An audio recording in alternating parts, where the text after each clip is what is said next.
All right, folks, it is 7:45 in Dominica and the rest of our region.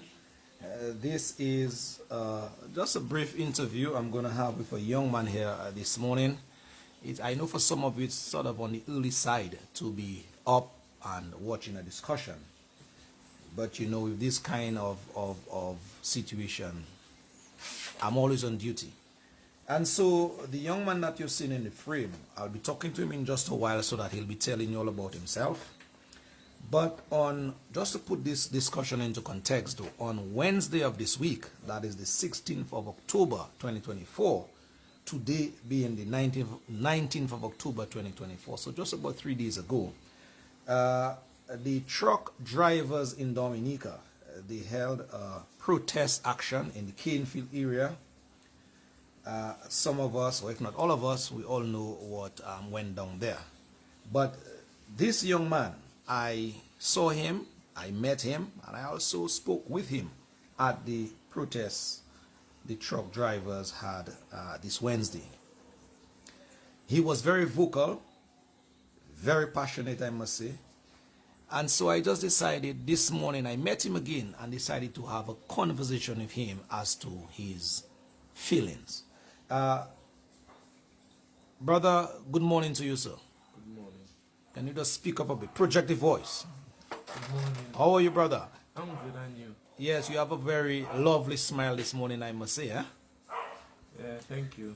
What is your name and where you're from? What is your age? Just let the people warm up to who is speaking to them this morning. Good day, everyone that's watching. My name is Enrique Pacquette. I am 18 years old, and I am from Dominica, and I live in Wesley. Okay. I must say, let me just congratulate you first up here in that when I spoke to you, you are very articulate, I must say. And so I am expecting some of this articulateness to come out here this morning. You're 18 years, you said? Yes, I'm 18. That's correct. Okay, wow. How did you get to know about that protest that the truck drivers held on Wednesday? I was by my auntie in Wesley. Then I heard it passed on radio, so I was thinking I could go on YouTube to see what's going on, and then I went on YouTube. I saw that the truck drivers had blocked off the road in Canefield, so I decided to come down to town into Canefield to give them like a hand. So you all live in Wesley? Yeah. Yes, I'm from Wesley. Yeah, so how did you manage to get from Wesley to town on that day? I took a bus that was leaving Wesley. Around the same time I saw that on YouTube, and then I picked the bus to come down to town so I could help the truck drivers out. Okay, so you left Wesley intentionally to come down as a young man to help The truck drivers. You stood in solidarity with their cause. Yes, sir. Wow, that is very nice of you. At the protest, around what time you arrived there? When I arrived, it was around 8:09. 8:39. 8:39. Yeah. What did you notice during the protest? When I came down, I saw that it started having a lot of traffic, so I was asking myself what's going on. And then I remember the truck drivers had blocked off the road in Canefield from the corner leaving Canefield to go all the way down to the last gasoline station, entering on the big stretch in Canefield, going towards town. So I took a walk to go and see how far the traffic was reaching. Yes. And then I realized that it had over 10 to 11 trucks blocking the road. So I came back up, and then I started helping them, telling them what's wrong, and started talking to them. After that, they told me that government wasn't paying them enough, so they decided to block off the road. And after that, police started sending tear gas, some tear gas and stuff to make people run. So we started running at a certain time. And then when I came back on that same altercation, the police sent a flashbang tear gas, and it hit a glass of the vitrine of a truck, means the big glass, and then it still hit the light in the front. Okay. All right. But before we get to all that real live action, I just wanted to get from you as to, you know, your whole the synopsis, your idea of what was going on. What did you as a young man come to stand for? Why? Just give us that scenario. I came to stand for them as a young man because my stepfather was once a truck driver, but he passed away. Okay. So he had that same issue with government. So I decided to go and give them a little hand because they had knew my stepfather for a long while. Because my stepfather is also from Wesley. He was named Javier Esprit. He was a truck driver. He was driving bus and stuff. So as he passed away, I realized that I should go and help out the truck drivers because they knew him a lot. Okay, so I decided to go and give them a little hand. So basically, what I'm getting from you, technically, you were even representing your grandfather, your deceased grandfather. My stepfather. Your stepfather. Yeah. Wow. This is stepfather. Yeah. In terms of the protest action, how it went, what are your impressions? When the police started throwing tear gas, I was surprised at first, but when I saw they were sending it into people's houses and stuff, so I said that it have children on the road. Why are they sending tear gas and it have little girls going to school on the road, and they are sending tear gas everywhere from all kind of directions? What did you as a young man expected out of the protest? What were some of your expectations? What I wish that could happen was the truck drivers leave the roadblock until Scared come on scene, so he could finalize with the truck drivers to know what they want, if it's to higher the prices of, carrying the loads and stuff. So, and in the latter ending, we that was voting with the trucks, that the trucks had already made an agreement with Scared to higher the prices, the payment, and step us to continue carrying cement, like how the Chinese in Wesley are doing. So they said they was going to unblock the road. So I told them, no, do not do that, because next thing, all you're going to do that, and next thing is a fail, and you still have to come back and do it again. So they did not listen. So they decided to unblock the road and everything. While they was unblocking the road, police started throwing tear gas everywhere from all kind of directions. So what we decided to do was take out our shirt, wet the shirt, and tighten our face because the tear gas was way too strong. Okay. So do you think that the deal that the truck driver struck with the powers that be, do you think that deal is in the interest of the truck drivers based on what you heard? For now, I'm not sure. But what I was thinking was the truck drivers were going to leave the roadblock for a couple of days. But when I saw they did an agreement with Scared plus the police officers, we decided next time we're going to have that, we're not going to. Okay, so in your mind you thought that they were going to keep the roadblock for a couple of days. Yeah. What would that achieve in your mind? What I achieve for me is when they leave the roadblock for a couple of days, they will be able to finalize what they're doing next, if they keep on working for the company or if they leave in. Okay, so in your mind, you thought that the truck drivers should have stayed on the road a little longer, so at least there would be a better deal could have, arrived at in terms of discussions with the government. Yeah, that's exact. Now, you as a young man, because I felt the tension down there, I felt the emotion down there, especially for the young people. And again, let me congratulate you guys, because I saw a lot of young people. You said you're 18 years. I saw a lot of young people that day down there. In your mind, do you think that the truck drivers sort of, let me not put words in your mouth. What do you think about the truck drivers in terms of their pulling out? When I saw that they decided they're going to unblock the road, and the young people told them not to, and they didn't listen. They said that they decided to unblock the road. So when they unblocked the road, then we said we was going to stay there a little longer so we can block back the road. But after that, when one of the truck drivers went to the police and told them what was our plan, and then the police decided to stay a little while longer.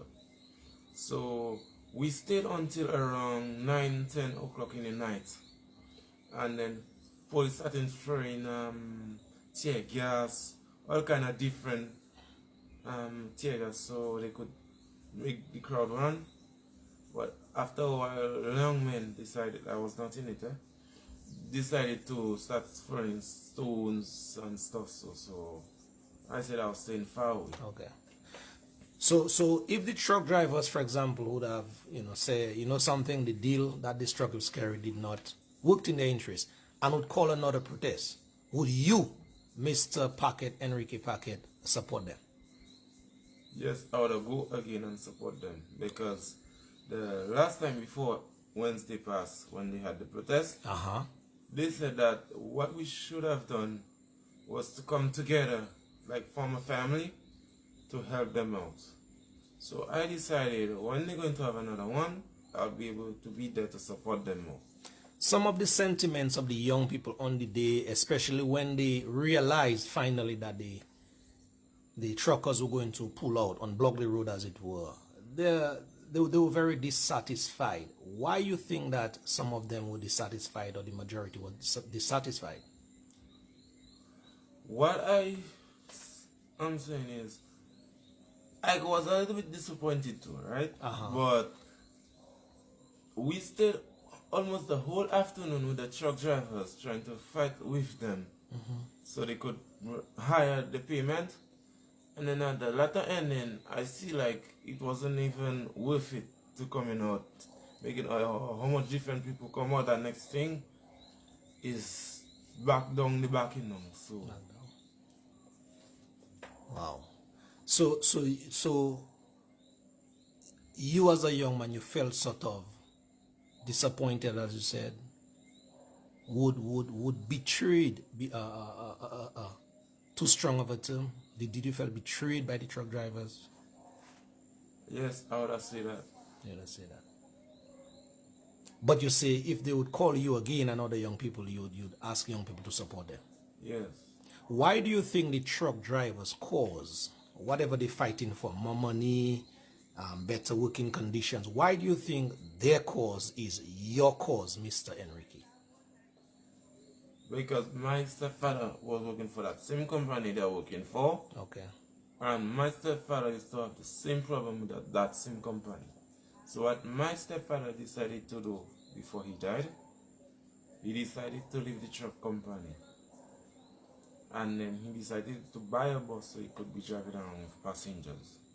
Until he fell sick, and then he went to the hospital in Rosa, and then he passed away. He passed. All right, wow. Very, very interesting responses so far. Let us try to broaden the discussion a little bit. You as a young man living in Dominica, how do you feel as a citizen, a young man, a youth living in Dominica at this time? I will not lie, I'm facing through a little bit of struggles, but every morning I've been waking up early since a couple of years now, months now, to see if I get a little job somewhere, So far I went to Clare Harbour already. I went to Stefan's, with Church, Fresh Market. I went to almost different supermarkets in town. I wrote letter, I went to them face to face. The last place where I went was in Layo, where they're making the coolers. I met with the supervisor. She told me that when they get a little bit of space, they will be able to find a way to contact me so I could come and check them for, So no, for now, I've been not doing nothing. I just trying to see if I get a little job and so, but the place is a little bit hard as I know. And you as a young man, you are saying here this morning that you are ready, willing and available to work. Yes, that's correct.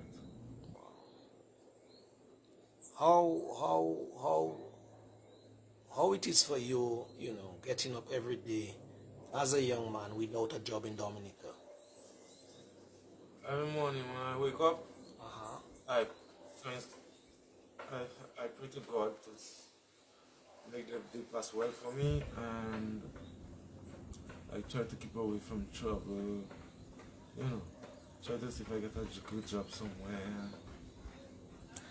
Do you think of any negative things in those times? No, I do not. You do not. So what keeps you together?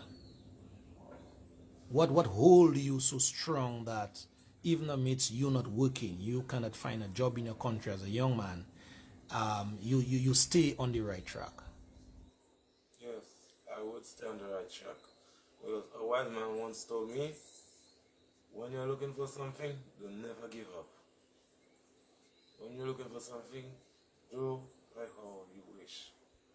And don't never give up, and always keep looking. You never know who that can help, you never know who can't. Somebody in the live video is suggesting farming. What about farming? Would you do farming as well? Yeah, I would really love to do farming. Is it that your family, relatives, have land in the Wesley area where you're from? No. No. My mom's dad, he passed away also. He had a land in Concord. But he still a land for the person that's living next to him. That is living next to him. So they sell the property for them. House materials and still plus the land. So for now, my uncle has his land, but I see he have my cousin helping him and stuff, so I don't really. But if anyone looking for help in the garden, I'll be great to be helpful. Okay. Everything rise or falls on effective leadership. The leadership that we have had in the country for the past 20-something years, you said you're just 18. 20-something years we have had one government in power, namely the Dominican Labour Party government, headed by Roosevelt Skerrit for the majority of those years. How would you as a young man rate that government in terms of looking out for young people like yourself? All I can tell the young people out there, stay strong and don't never give up. How would you rate the government in terms of looking out for you guys' interests? What did you give them in terms of a percentage? Let's say 100 being the highest. Or how would you rate the government interest in you as a young man being a more productive man and other young people? What I would give the government is 50% of maturity. So you say that basically out of 100%, you'd give them 50% for looking out for your need as a young man, your needs as young people. Yes, sir. Okay. The 50% that is lacking, the other 50% that is lacking, how do you think they can, help improve you guys' lives? How? Just how?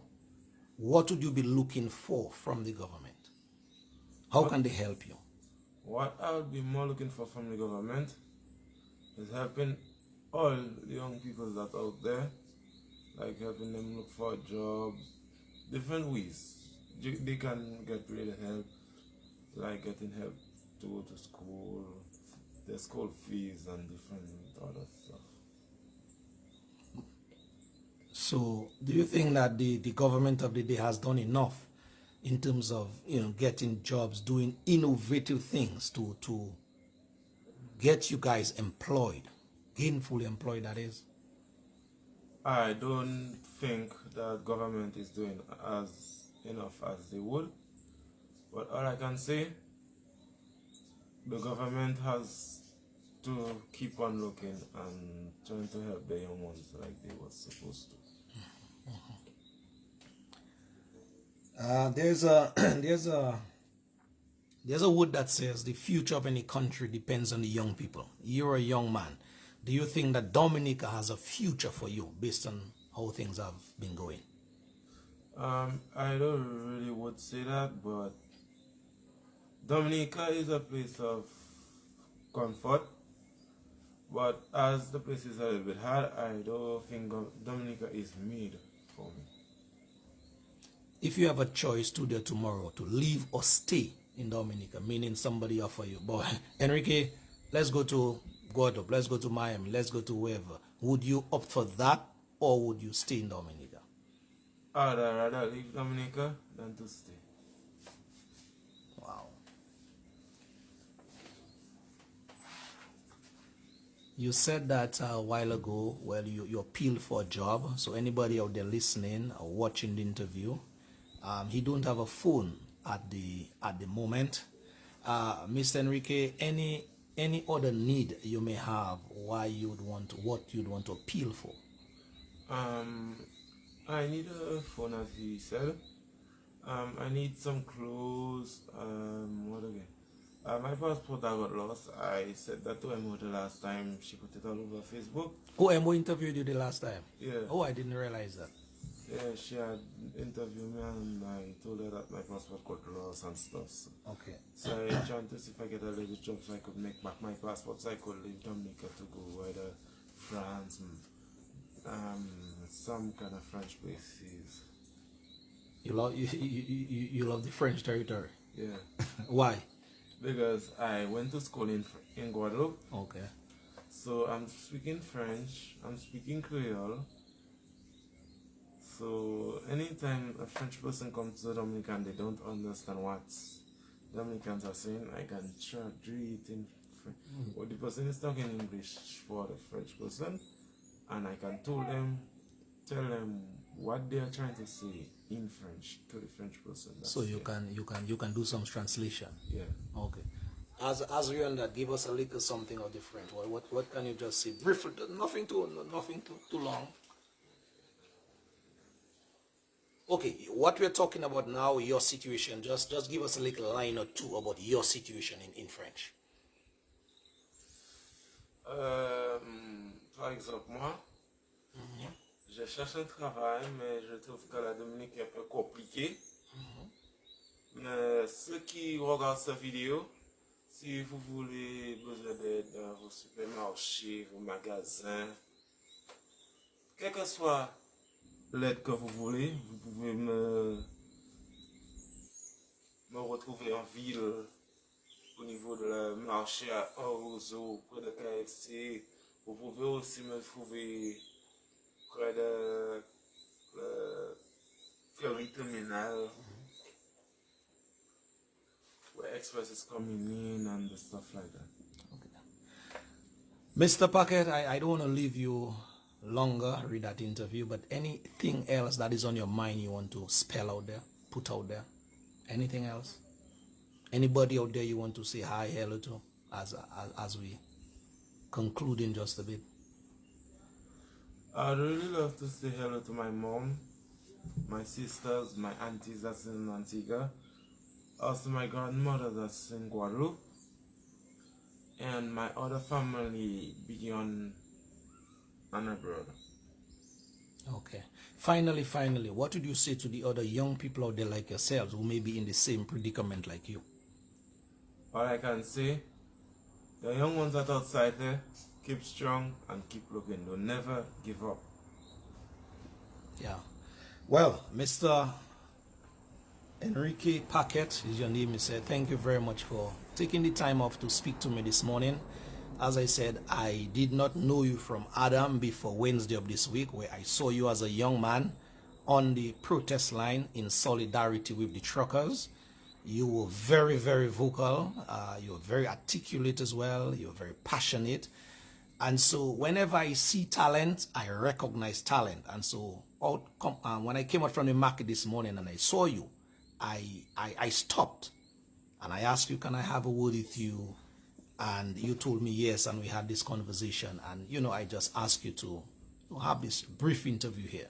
So, my brother, I know it is rough in Dominica. I know it is tough in Dominica, as you said. But you have a resolve in your mind to not giving up. And that is a good attitude. I hope that by having this interview with me this morning, something good will come out of it. And just keeping on. Keep hope alive. As they say, where there is life, there is hope. You have life, you have strength. And so I just want to thank you and commend you for you being a young man, seeing the need to take a stance, a proper stance for Dominica, yourself, and obviously your fellow men and women in the country. So thank you very much, and I wish you all the very, very best. Thank you, welcome. Thank you very much, you're welcome. Thank you.